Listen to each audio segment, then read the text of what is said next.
శాసన మండలి సభ్యురాలు కవిత గారి అరెస్టు అప్రజాస్వామికం, అక్రమం, అనైతికం. ఈ అరెస్ట్ను తీవ్రంగా ఖండిస్తూ ఉన్నాం. ఎందుకంటే ఒకవైపు సుప్రీంకోర్టులో కేసు పెండింగ్లో ఉండగా శుక్రవారం రోజు కావాలనే శని ఆదివారాల్లో కోర్టుకు సెలవు ఉంటుంది కనుక రాజకీయ దురుద్దేశంతో మా మీద బురద జల్లాలని, రాజకీయంగా మమ్మల్ని దెబ్బతీయాలని ఒక పథకం ప్రకారంగా కుట్రతో ఈరోజు బీజేపీ మా శాసన మండలి సభ్యురాల్ని అరెస్ట్ చేయడం జరిగింది. ఈ అరెస్టును తీవ్రంగా ఖండిస్తూ ఉన్నాం.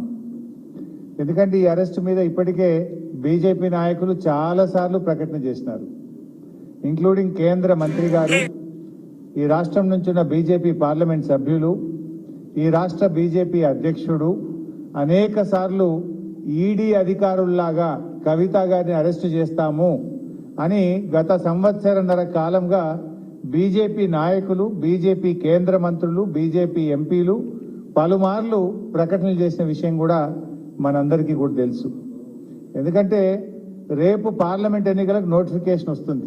ఇప్పటికే ఈసీ ప్రకటన కూడా ఇచ్చింది, రేపు మధ్యాహ్నం 3 గంటలకు ఎన్నికల నోటిఫికేషన్ ఇవ్వబోతున్నామని ఈడీ ప్రకటన ఇచ్చిన నేపథ్యంలో ఈరోజు కవిత గారిని అరెస్ట్ చేయడం అంటే ఇది మా బీఆర్ఎస్ పార్టీని, కేసీఆర్ గారిని డిమోరలైజ్ చేసేటువంటి ఒక ప్రయత్నం.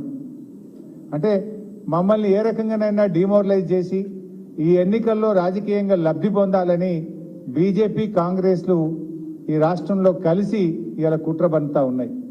అయినా మా పార్టీ ఉద్యమాల పార్టీ, మాకు ఈ అరెస్టులు కానీ, వేధింపులు కానీ, ఈ కుట్రలు కానీ మాకు కొత్తేమీ కాదు. ఇలాంటి ఎన్నో కుట్రలను, అక్రమ కేసులను, అరెస్టులను ఛేదించి తెలంగాణ రాష్ట్రాన్ని సాధించినటువంటి పార్టీ మా పార్టీ. 14 ఏళ్లు పోరాడి కానే కాదు రానే రాదన్న రాష్ట్రాన్ని సాధించినటువంటి పార్టీ మా బీఆర్ఎస్ పార్టీ. అందువల్ల దీన్ని తప్పకుండా మేము ఎదుర్కొంటాం, రాజకీయంగా ఎదుర్కొంటాం, న్యాయపరంగా కూడా ఎదుర్కొంటాం. మాకు న్యాయ వ్యవస్థ మీద సంపూర్ణమైన విశ్వాసం ఉంది. దీనిపైన న్యాయవాదులతో సంప్రదించి సుప్రీంకోర్టులో వెంటనే ఈ యొక్క అక్రమ అరెస్ట్ మీద మేము పిటిషన్ వేసి మరి లీగల్గా కూడా మేము ఫైట్ చేయడం జరుగుతుంది.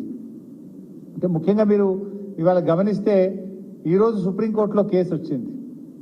ఈరోజు సుప్రీంకోర్టులో కేసు వస్తే దాన్ని సుప్రీంకోర్టులో 19వ తేదీ అంటే జస్ట్ ఆఫ్టర్ 3 days పోస్ట్ అయ్యి ఉంది. ఇప్పటికే సుప్రీంకోర్టులో ఈడీఏ స్వయంగా చెప్పింది, we will not take any coercive steps అని సుప్రీంకోర్టులో స్వయంగా ఈడీఏ చెప్పింది. ఒకవైపు దేశ అత్యున్నత న్యాయస్థానములో మరి చెప్పినటువంటి మాటకు విరుద్ధంగా అది ఒక మహిళను శుక్రవారం రోజు అది సాయంత్రం 6:30 తర్వాత అరెస్ట్ చేయడం అంటే ఇది ఖచ్చితంగా రాజకీయ కుట్ర. ఇది రాజకీయంగా ఎన్నికల ముందు రేపు నోటిఫికేషన్ వస్తుందంటే ఇవాళ అరెస్ట్ చేయడం అనేటువంటిది మా పార్టీని దెబ్బతీయాలని ఒక పథకం ప్రకారంగా ఒక కుట్రతో చేస్తా ఉన్నారు. 19వ తేదీ కోర్టులో కేసులో ఉంది కదా, ఏమంత అర్జెంట్ వచ్చింది ఇవాళని అరెస్ట్ చేయాలని? కోర్టులో ఈ కేసు ఫుల్ మ్యాటర్ని ఎగ్జామిన్ చేస్తా ఉన్నారు. మహిళల్ని ఈడీ అరెస్ట్ చేయొచ్చా, చేయరాదా?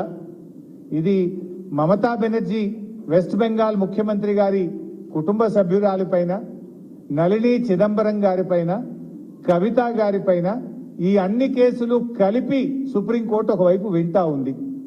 సుప్రీంకోర్టులో దీని మీద ఒకవైపు విచారణ జరుగుతూ ఉంటే, సుప్రీంకోర్టు దేశ అత్యున్నత న్యాయస్థానం దీన్ని విచారిస్తూ ఉంటే 3 రోజుల తర్వాతనే 19వ తేదీ సుప్రీంకోర్టులో మ్యాటర్ పెండింగ్ లో ఉంటే ఇవాళ ఈ రోజు ఇంత అర్జెంటుగా అరెస్ట్ చేయడం అనేటువంటిది రేపు ఎలక్షన్ నోటిఫికేషన్ వస్తుంది కనుక పార్లమెంట్ ఎన్నికల్లో మమ్మల్ని దెబ్బతీయాలని